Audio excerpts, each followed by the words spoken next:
Le château de Versailles est situé à une vingtaine de kilomètres au sud-ouest de Paris. Versailles a été au cœur du pouvoir en France pendant plus d'un siècle. Aujourd'hui, nous allons explorer l'histoire fascinante de ce château, de sa création sous Louis XIV à son rôle actuel.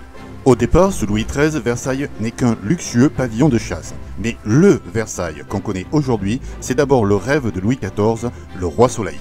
En 1661, il décide de transformer ce simple pavillon en palais somptueux, avec l'aide de ses architectes, Levau et Mansart, et de son jardinier, le nôtre, il crée un chef-d'œuvre de l'architecture classique française. Versailles devient le symbole de la monarchie absolue, une vitrine de la puissance et de la grandeur de la France. L'organisation du château reflète le pouvoir et le symbole du roi. Le château est orienté est-ouest, avec la chambre du roi située au centre de l'axe principal, tel le soleil se levant à l'est et se couchant à l'ouest.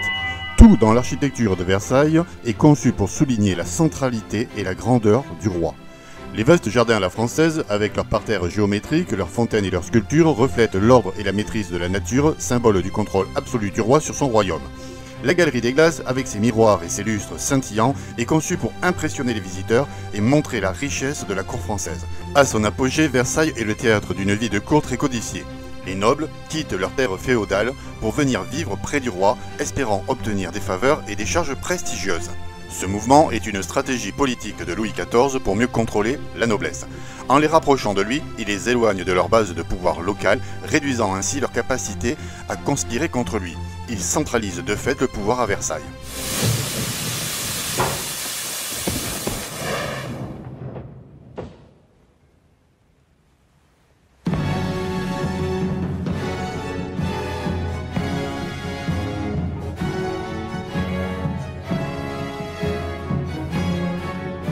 La Révolution française marque la fin de Versailles en tant que centre du pouvoir.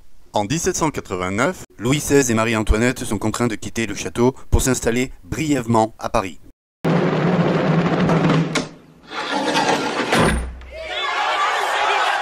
ça ira, ça ira, ça ira. Les aristocrates à la lanterne. Ah, ça ira, ça ira, ça ira. Les aristocrates, on les pendra.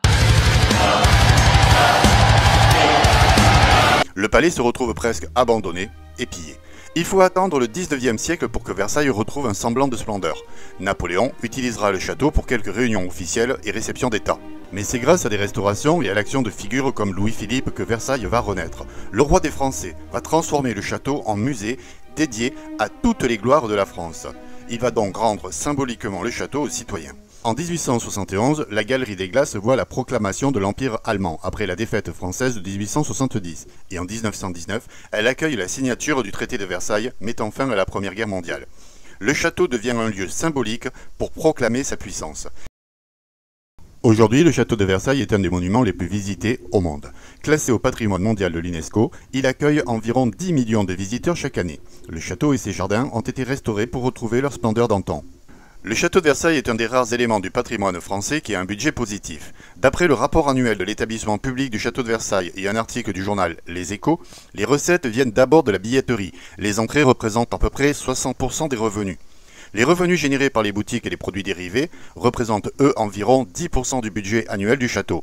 Les rétributions provenant des événements privés et des locations constituent à peu près 8% du budget du château. Cela inclut les frais de location pour les réceptions, les mariages, les conférences, ainsi que les tournages de films et de publicités. L'État accorde malgré tout des subventions pour l'entretien et la restauration, étant donné son importance historique et culturelle. Ces subventions proviennent du ministère de la Culture et d'autres organismes publics. Enfin, le mécénat et les sponsorings d'entreprises ou de particuliers couvrent 5% des dépenses. La Fondation du Château de Versailles est un organisme à but non lucratif qui recueille des fonds pour des projets de restauration et de développement de grande envergure sur le domaine. Versailles est aussi un lieu vivant qui accueille des expositions temporaires, des spectacles et des événements culturels. Versailles n'a pas seulement un rôle historique, il reste un symbole fort de l'histoire et de la culture française. Il accueille régulièrement des sommets internationaux, des conférences et des événements diplomatiques. Au XIXe siècle, Napoléon III, qui souhaite mettre sur pied un accord de libre-échange avec l'Angleterre, y reçoit en grande pompe la reine Victoria.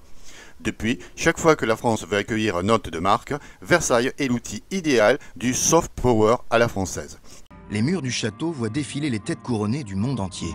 Le Shah d'Iran est accompagné de l'impératrice Farah-Diba. Haïlé Sélassié, dernier empereur d'Éthiopie, est invité en tant que représentant de la plus ancienne dynastie mondiale. Le roi Faisal d'Arabie Saoudite, alors que s'annonce déjà la première crise pétrolière.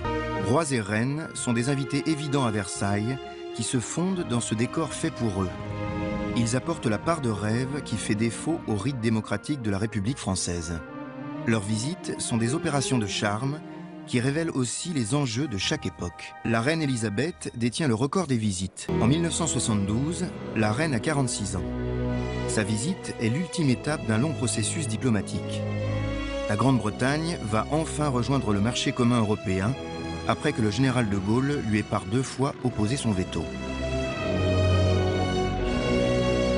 Le président Pompidou et la reine Elisabeth mettent ensemble la dernière main à cette consolidation de l'alliance franco-britannique. Je forme le vœu, Monsieur le Président, que notre voyage aide, autant qu'il se peut, à souligner combien est essentielle l'alliance de nos génies nationaux. Versailles est une fois encore le moment clé du séjour, celui qui offre les images les plus mémorables. Des deux pays et c'est ça le symbole même du 50e anniversaire, c'est réunir ces deux pays.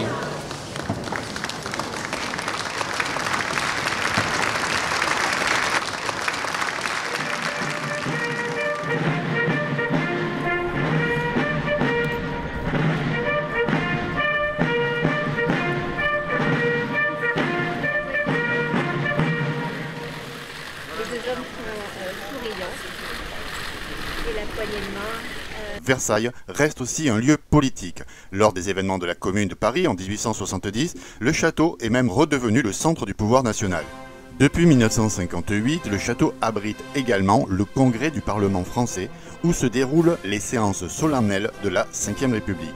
Enfin, la résidence de la Lanterne, qui se situe à proximité du château, sert aujourd'hui de résidence secondaire pour le président de la République, un autre symbole de la continuité de Versailles comme centre de pouvoir. Versailles fait partie de l'image de la France dans le monde. Le château contribue à son rayonnement. À ce titre, il aurait été impensable qu'il ne soit pas mis en valeur à l'occasion des Jeux Olympiques de Paris 2024. Versailles est bien plus qu'un simple château. C'est un témoignage de l'histoire de la France, de sa grandeur et de ses tumultes. Du rêve de Louis XIV à sa place actuelle sur la scène internationale, Versailles continue de fasciner et d'inspirer. Merci d'avoir suivi cette vidéo, n'hésitez pas à liker, commenter et vous abonner pour plus de contenu sur l'histoire et le patrimoine. Et à bientôt pour de nouvelles découvertes.